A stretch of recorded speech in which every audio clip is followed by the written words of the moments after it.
The Los Angeles Dodgers have enjoyed a distinguished place in the history of Major League Baseball with several World Series appearances, league pennants, and playoff victories. Much of that history was witnessed here in Dodger Stadium by close to 50 million spectators who have been treated to the best that baseball has to offer. Hi, I'm Jerry Doggett in an empty Dodger Stadium that awaits the start of the 1982 baseball season. But this season is special. It's the 20th year the Dodgers have called this magnificent stadium home. It was early in 1962 when construction was completed and I first stepped onto the playing field right about where I'm standing now. My feelings now are about the same as they were then. I remember watching the bulldozers come sneaking over the top of the hill, pushing the first of millions of tons of dirt to fill up Chavez Ravine and make this magnificent playing surface. And then 4 years later, standing in awe next to Walter O'Malley and admiring the splendid structure that his great vision had created. So as a tribute to 20 years of the best in baseball, we'll take a look at the outstanding moments seen in this ballpark from 1962 to 1982. The life and times of Dodger Stadium.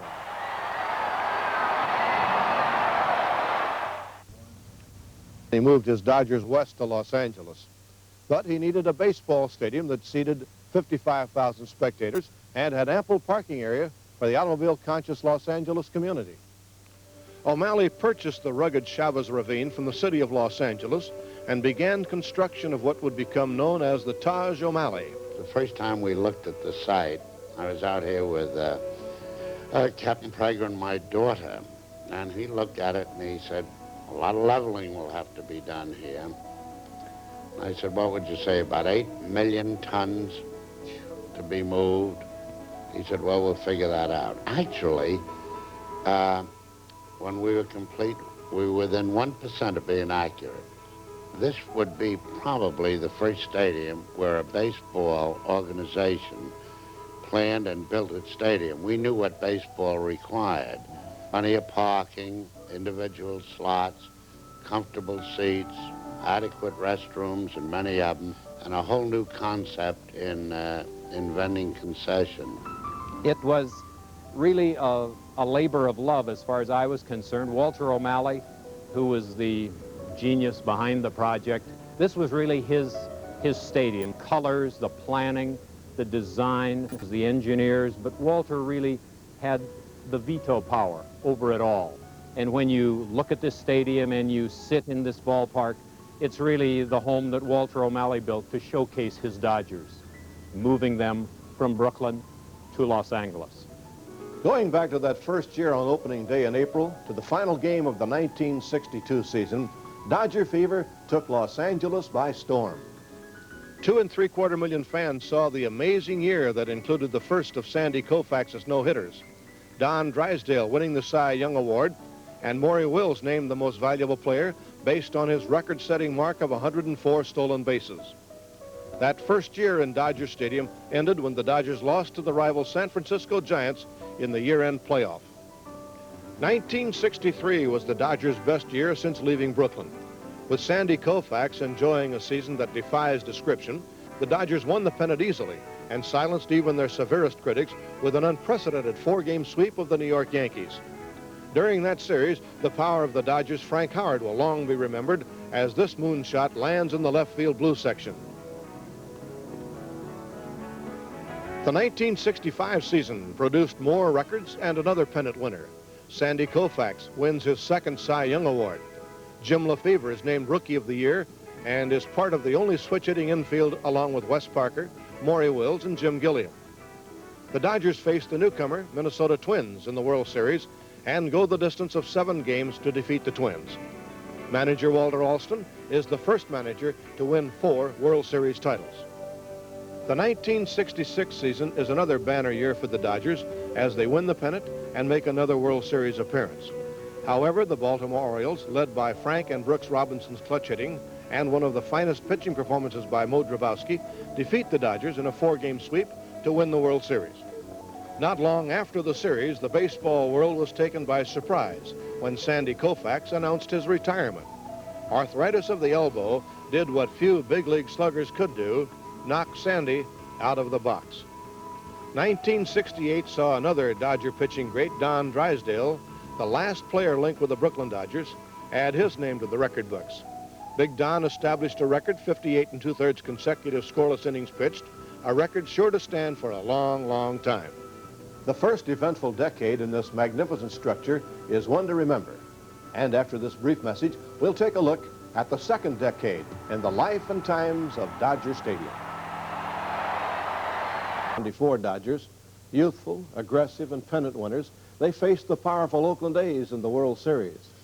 The Dodgers' banner year produced an MVP award for Steve Garvey and a Cy Young award for Mike Marshall. But these fine performances were overshadowed by Oakland's domination of the World Series. But the scrappy Dodgers put the A's to the test as we recall these outstanding moments. 1-1. High fly ball to shallow, medium center, and he should come home and score. Wynn makes one throw, and Ferguson took it with the better arm. The throw! They got him! Oh, what a play! Marshall is trying to take advantage of his, let's say, lack of maturity by stepping off the rubber twice now and faking a throw. And the third time. They got him. Yes, sir. Marshall picked him up. I knew if he was going to try and take that lead, Mike was too quick for him. There's a ground ball to short. That's one. Into the dirt for two. Garvey came up with it, and Dorff wrapped into the double play.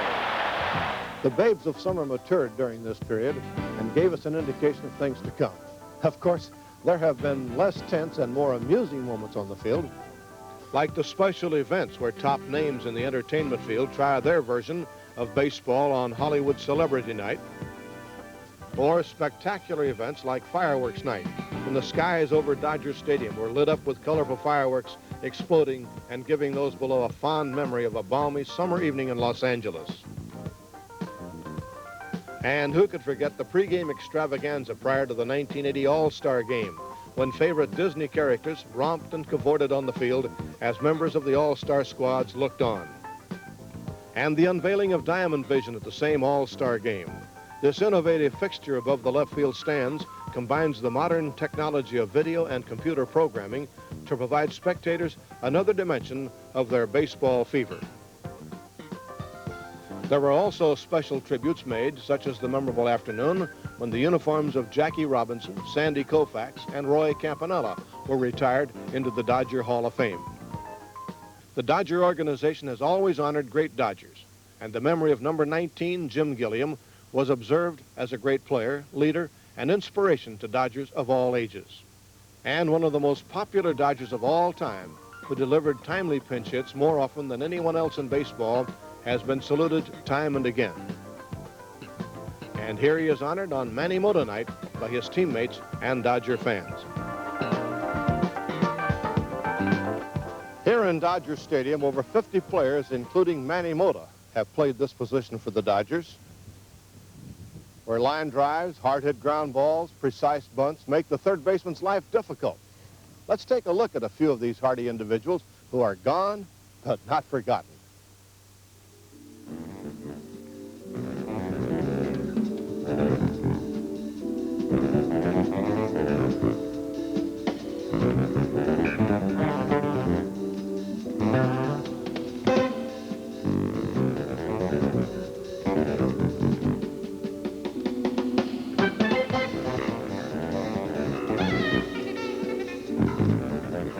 Well, that's a lot of third basemen. But in the last few years, the most familiar sight around third base has been Ron Cey, who's thrilled fans with his sparkling fielding and explosive batting since 1972. Ron, of course, is known as the Penguin. 1977 was my first real relationship with the fans. It came in the 1977 playoffs with the Philadelphia Phillies. We were losing 5-1 in the 7th inning with 2 outs and 2 strikes. Steve Carlton is pitching. High drive into deep left field. Back goes Lazinski. It's gone! Grand slammer! And the result of that was a grand slam home run that tied the ball game, and eventually in the 9th we lost. But I got a 12-minute standing ovation during that period of time, and after I had taken the field to play defense, after the side was retired, it took 2 tip of the hats to get him to set down. Well, there's a lot of history and a lot of nostalgia here in the outfield at Dodger Stadium. Remember the 1966 World Series and Willie Davis had all that trouble with the fly balls in the sun? Remember Jimmy Wynn, the toy cannon? Here's Cannon Country right here. His fans used to really implore and applaud Jimmy after his home runs. And of course, Dusty Baker named this area Bakersfield. And here's where Rick Mundy saved the American flag from being destroyed by fire one Sunday afternoon. Well, the flag incident, I think, is one of the things that certainly sticks out of my mind because they're constantly still hearing about it, even from 1976 and at the time being a member of the Chicago Cubs. There's so much that has really happened, but I think the instantaneous reaction of the people at Dodger Stadium that particular afternoon, where without anybody saying anything or putting anything on the message board, got up and started singing God Bless America. I don't think any of us that were in the park did not have really kind of shivers go up our body to really see that.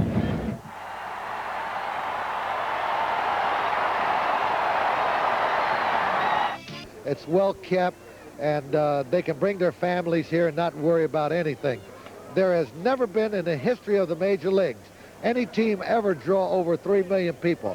We did it because we got the greatest fans in the world. And believe me, when you have outstanding fans who come here and pull for their team, show their team their appreciation for the efforts and the success that they've had, you can rest assured that it makes the players perform that much better. Since Tom Lasorda assumed managerial duties in 1977, the Dodgers have won 3 pennants and 1 World Series title. There have been tight pennant races, memorable come-from-behind victories, and game-saving plays. Try to recall some of these moments, beginning with the Philadelphia Phillies playoff series in 1977. Steve Carlton, Greg Luzinski, Mike Schmidt and company came to town ready for battle. The Dodgers, led by Don Sutton, who holds most Dodger pitching records, and Dusty Baker's long ball hitting, went on to renew the Dodger-Yankee rivalry in the World Series. But the Yanks proved too much for the Dodgers as Lou Piniella, Reggie Jackson, and Thurman Munson led the New Yorkers to victory. 1978 again matched the Phillies with the Dodgers for the league championship. That series went to the 5th game, where neither team could afford to make mistakes. We pick up the action now in the 9th inning. And there's a little dunker to center. Base hit. Here comes Say. Maddox doesn't have a play. The Dodgers win the pennant.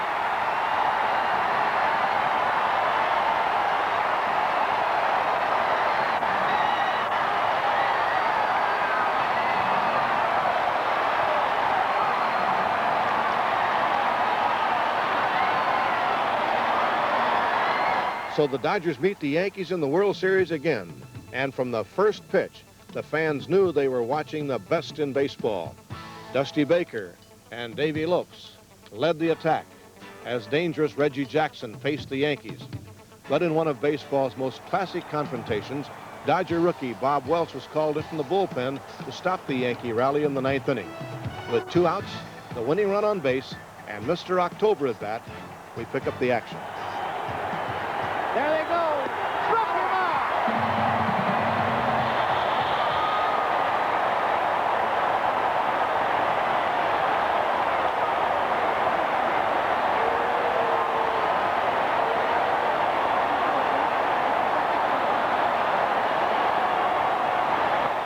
But the Yankees were not to be denied as Reggie faced Bob Welch again and delivered this monumental home run as the Yankees again win the World Series.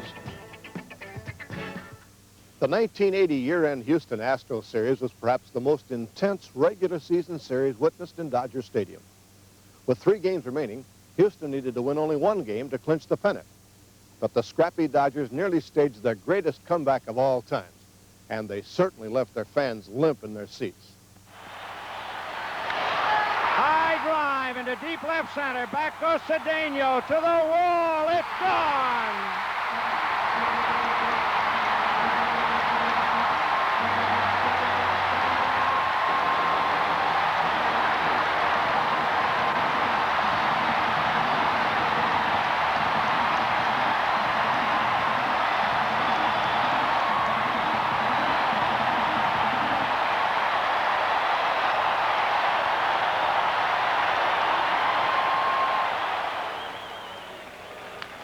Hit deep, but it might be gone.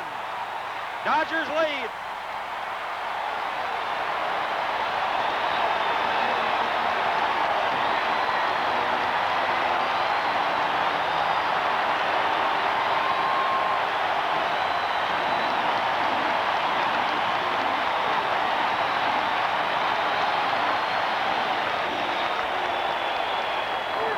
And he hits a ground ball to the hole. Percani comes up with it. Throws to Garvey.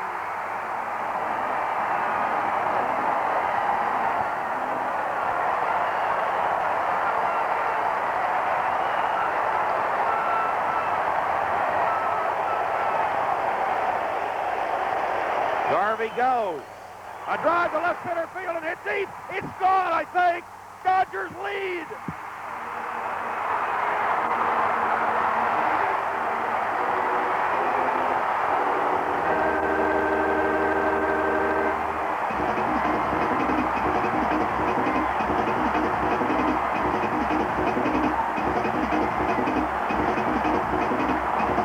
At the belt, and the 0-1 pitch to Walling. Ground ball to second. Lopes has got it. Over to Garvey. We got a playoff.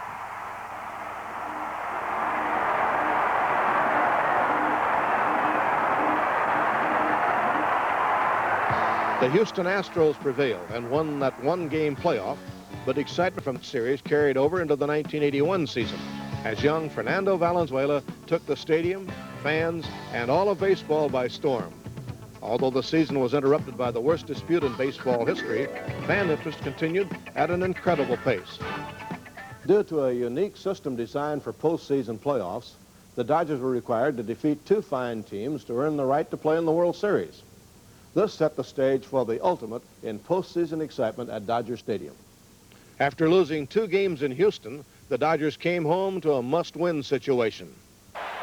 A year ago, the Dodgers couldn't win the game they had to win against the Astros in the playoffs. Now they're so close. Foul.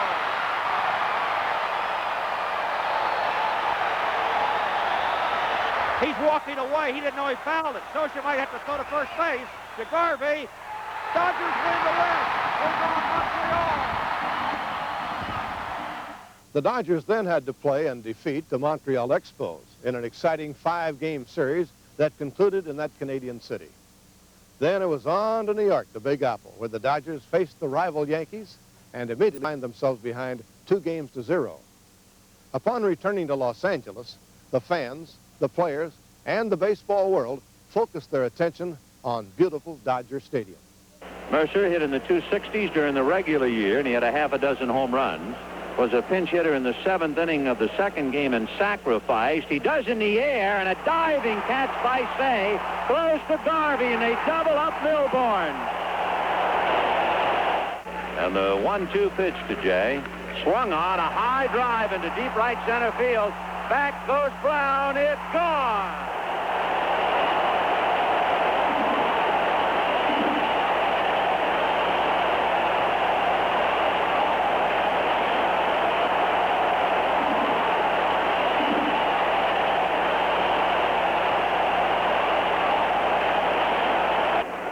Guidry squinting into Cerrone. Now the 1-2 pitch to Yeager. Swung on, another high drive. Back goes Piniella. Way back. It's gone.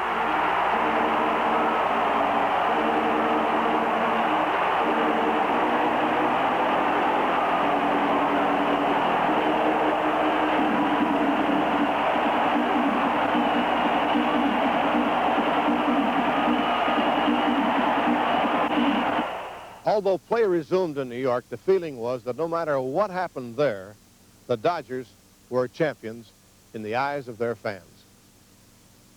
And as we approach the 1982 season, what could be more appropriate than to be honored as the home of the world champions of baseball on the 20th anniversary of its existence? The life and times of Dodger Stadium.